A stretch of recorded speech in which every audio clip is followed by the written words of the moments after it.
Comrade Puchalapalli Sundarayya 41వ వర్ధంతిని CPM, CITU కార్మిక సంఘాల నాయకులు ఘనంగా నిర్వహించారు. నెల్లూరు నగరం కనకమహల్ సెంటర్లోని సుందరయ్య విగ్రహానికి పూలమాలలు వేసి ఘన నివాళులు అర్పించారు. నాయకులు మాట్లాడుతూ ప్రజల కోసం ఎన్నో పోరాటాలు చేసిన గొప్ప నాయకుడు పుచ్చలపల్లి సుందరయ్య అని కొనియాడారు. ప్రతి ఒక్కరూ సుందరయ్య ఆశయ అడుగుజాడల్లో నడవాలని వారు పిలుపునిచ్చారు. ఈ సందర్భంగా ప్రధాని మోడీ వ్యతిరేక విధానాలపై తీవ్రస్థాయిలో విరుచుకుపడ్డారు. కార్పొరేట్ శక్తులకు పాలకులు, ప్రభుత్వాలే అండగా నిలుస్తున్నాయని మండిపడ్డారు. కార్మికుల జీవితాలతో ఆడుకునే లేబర్ కోడ్లను వెంటనే రద్దు చేయాలని డిమాండ్ చేశారు. లేని పక్షంలో దేశవ్యాప్తంగా ఉద్యమానికి సిద్ధమవుతామని హెచ్చరించారు. ఈ కార్యక్రమంలో సిపిఎం, సిఐటియు కార్మిక సంఘ నాయకులు, కార్యకర్తలు, మహిళా నాయకురాళ్లు పాల్గొన్నారు.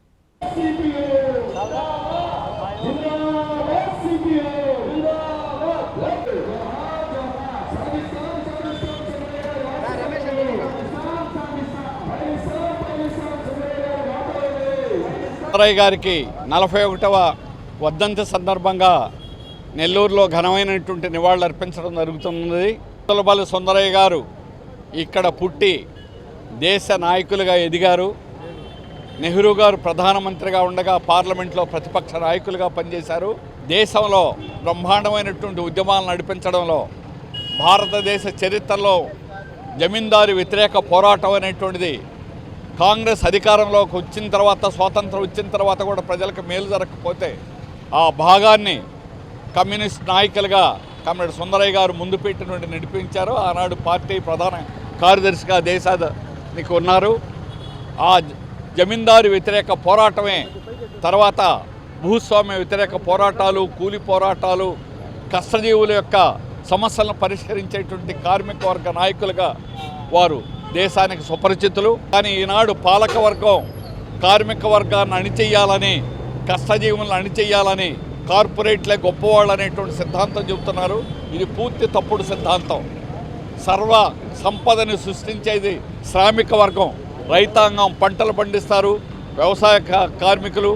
అలాగే కార్మిక వర్గం దేశ సంపద అన్ని ఉత్పత్తులు కూడా చేయగలిగినటువంటిది కార్మిక వర్గమే. కానీ దాన్ని తొక్కిపెట్టి కార్పొరేట్ల వల్లనే ఈరోజు దేశం అభివృద్ధి అవుతుందని, అట్లాగే ఈరోజు పొదుపు చర్యలు చేపట్టాలని ప్రధానమంత్రి మేము 70లో సంక్షోభం వచ్చినప్పుడు చూసాం. ఆనాడు పంచదార కొనొద్దు అని ఇందిరాగాంధీ పిలుపిచ్చారు. ఈనాడు మోడీ గారు అనేక రకాలైనటువంటి పిలుపులు, పొదుపు చర్యలకు పిలుపులు ఇస్తున్నారు. ఇవి కేవలం ఆర్థిక సంక్షోభాన్ని తప్పించుకోవడానికి, పక్కదారి పట్టించడానికి చేసేటువంటి తప్పుడు చర్యలు మాత్రమే. కార్మిక వర్గం కనీసమైనటువంటి తిండి లేనటువంటి వాళ్ళు భారతదేశంలో 40% ఈ రోజుకి కూడా ఉన్నారు. కానీ సంపదలు బ్రహ్మాండంగా పెరుగుతున్నాయి. దీనికి ప్రధాన కారణం అసమానతలే. కార్పొరేట్లకు అనుకూలంగా పాలకులు, ప్రభుత్వాలు ఉండడమే దీనికి ప్రధానమైన కారణం. అందుకని సుందరయ్య గారి వర్ధంతి సందర్భంగా కార్పొరేట్లకు వ్యతిరేకంగా పోరాడండి అని సిపిఎం పిలిపిస్తున్నది. అలాగే సిఐటియు పిలిపిస్తున్నది. కార్మిక వర్గం యావత్తు సంఘాలు కూడా లేబర్ కోడ్లని రద్దు చేసేదాకా పోట్లాడతామని దేశవ్యాప్తమైన ఉద్యమానికి సిద్ధమవుతున్నాం. అందుకని శ్రమజీవులంతా ఒక తాటి మీదకి రావాలని, శ్రమజీవుల ఐక్యతతోటే ఈ విధానాలు మనం ఓడించాలని కార్మిక వర్గానికి, శ్రామిక వర్గానికి సిపిఎం పార్టీ తరఫున కోరుతున్నాం. పుచ్చలపల్లి సుందరయ్య గారు నెల్లూరు జిల్లాలో అలగానిపాడు గ్రామంలో జన్మించి తన గ్రామంలోనే వ్యవసాయ కార్మిక ఉద్యమాన్ని నిర్మించి దేశవ్యాప్తంగా వ్యవసాయ కార్మిక సంఘాన్ని ఏర్పాటు చేయడం జరిగింది. కార్మిక వర్గం కోసం కార్మికులు, కర్షకులు కలిసి పనిచేయాలనేటువంటిది పిలుపునివ్వటం జరిగింది.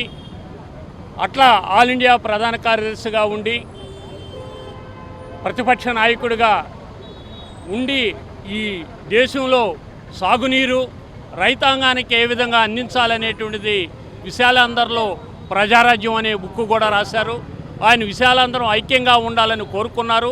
ఆ విధంగా ఈరోజు ఏదైతే మోడీ ప్రభుత్వం అధికారంలోకి వచ్చినాక మొత్తం అన్ని వ్యవస్థలను కూడా ప్రైవేటీకరణ చేయటం జరిగింది. జ్యుడిషియల్తో సహా రక్షణ రంగంలో కూడా ఈరోజు ఏదైతే బీజేపీ, ఆర్ఎస్ఎస్ కార్యకర్తలను ఏర్పాటు చేసుకోవడం జరుగుతుంది.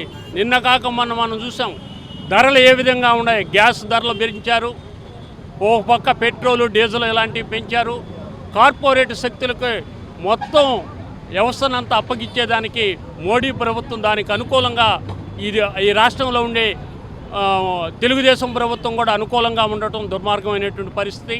ఈరోజు నెల్లూరులో ఏదైతే ఆర్టీసీ 2D డిపోని ఎలక్ట్రికల్కి సంబంధించినటువంటి ప్రైవేటు వ్యక్తులకి దారాదత్తం చేసేదానికి ఆడున్నట్టు 200 కోట్ల రూపాయలు విలువైనటువంటి దాన్ని కూడా ఈరోజు ఇచ్చేదానికి ప్రభుత్వం చూస్తుంది. రాష్ట్రంలో 12 డిపోల్ని ఈ విధంగా ప్రైవేటీకరణకి వ్యతిరేకంగా ఈరోజు సాయంత్రం 5 గంటలకి ఆర్టీసీ డిపో దగ్గర ఉండేటువంటి ప్రైవేటీకరణకి వ్యతిరేకంగా ఆడ సదస్సు ఉంటుంది, సెమినార్ ఉంటుంది, అట్లా సభ ఉంటుంది. దీన్ని జయప్రదం చేయాల్సిందిగా ప్రజలందరూ వచ్చి జయప్రదం చేయాల్సిందిగా విజ్ఞప్తి చేస్తున్నాం. వ్యక్తి పుచ్చలపల్లి సుందరయ్య గారి 41వ వర్ధంతి జరుపుకుంటున్నాము.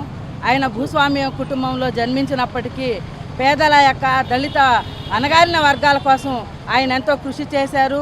అదేవిధంగా ఆయన నెల్లూరుకు వచ్చి సరుకులను తీసుకెళ్ళి అక్కడ ఉన్నటువంటి హరిజనులకు కానీ అరుంధతీలకు కానీ అదే రేటుకి ఇచ్చేటువంటి పరిస్థితి. అదేవిధంగా ఏదైతే రైతులు వ్యవసాయ కార్మికులను దోచుకుంటున్నారో వ్యవసాయ కార్మికుల యొక్క సమస్యల మీద కానీ వాళ్ళని కూలిపించే విధంలో కూడా వ్యవసాయ కార్మిక సంఘాన్ని ఇక్కడ స్థాపించి నెల్లూరులో భారతదేశం మొత్తం మీద కూడా ఈరోజు కమ్యూనిస్ట్ పార్టీని స్థాపించినటువంటి వ్యక్తి పుచ్చలపల్లి సుందరయ్య గారు. ఈరోజు ఈ కేంద్ర రాష్ట్ర ప్రభుత్వాలు చెప్తున్నాయి పొదుపు అనేది.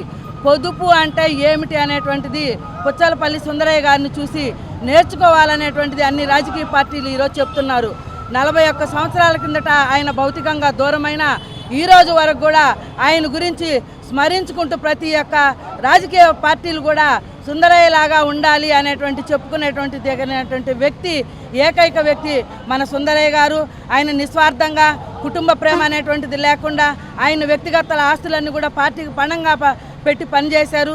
కానీ ఈరోజు సుందరయ్య గారి వర్ధంతి ఊరున వాడవాడన ఎక్కడ చూసినా సుందరయ్య విజ్ఞాన కేంద్రాలు, సుందరయ్య భవన్లు నిర్మించి ఆయన్ని స్మరించుకుంటున్నారు. కాబట్టి రాబోయేటువంటి రోజుల్లో ఏదైతే సిఐటియుగా ఎంతోమంది త్యాగాల ఫలితంగా కార్మిక చట్టాలను తీసుకున్నారో ఆ చట్టాలను ఈరోజు 4 లేబర్ కోడ్లుగా చేసి ఈ కేంద్ర రాష్ట్ర ప్రభుత్వాలు కార్మికుల మెడపై కంతి పెట్టారు. అదేవిధంగా చూస్తే వ్యవసాయం చూస్తే కూడా సంక్షేమంలో ఉంది. చదువుకున్న బిడ్డలకు ఉద్యోగాలు లేదు, విద్యా వైద్యం కానీ ఏవి కూడా అందుబాటులో లేకుండా ఈరోజు కేంద్ర రాష్ట్ర ప్రభుత్వాలు కార్పొరేట్ శక్తులకు తొత్తులుగా ఉంది. దీనికి వ్యతిరేకంగా రాబోయే రోజుల్లో సిపిఎం పార్టీగా మేము పనిచేస్తామని తెలియజేస్తున్నాం. విశ్వసాయి ఎడ్యుకేషనల్ సొసైటీ వారి Vishwasai JEE topper program NIT లేదా ఐఐటిలో సీట్ సాధించడమే మీ లక్ష్యమైతే ఆ లక్ష్యాన్ని మీకు మరింత చేరువ చేస్తుంది Viswasai JEE stars elite batch. The salient features of JEE stars elite batch. కేవలం 36 మంది విద్యార్థులు కలిగిన లిమిటెడ్ బ్యాచ్ ద్వారా ప్రతి విద్యార్థి మీద ప్రత్యేకమైన శ్రద్ధ, ఎందరో విద్యార్థులని ఐఐటి ర్యాంకర్స్ గా మార్చిన మా అనుభవజ్ఞులైన ఉపాధ్యాయ బృందం, నిపుణులచే ప్రిపేర్ చేయబడిన విశ్వసాయి యూనిక్ స్టడీ మెటీరియల్ మరియు ప్రతి విద్యార్థికి ప్రత్యేకమైన doubt clearing sessions, maths, physics, కెమిస్ట్రీలలో 10,000కు పైగా ప్రాక్టీస్ ప్రాబ్లమ్స్ తో step by step salvation, quick problem solving, revision booklet, full length JEE advanced mock test. 2025-26 సంవత్సరానికి గాను విశ్వసాయి వారి జేఈఈ స్టార్స్ ఇలైట్ బ్యాచ్ లో చేరండి. విశ్వసాయి అంటేనే తల్లిదండ్రుల నమ్మకం, విద్యార్థుల విజయం. Viswasai educational society, Nellore, Tirupati.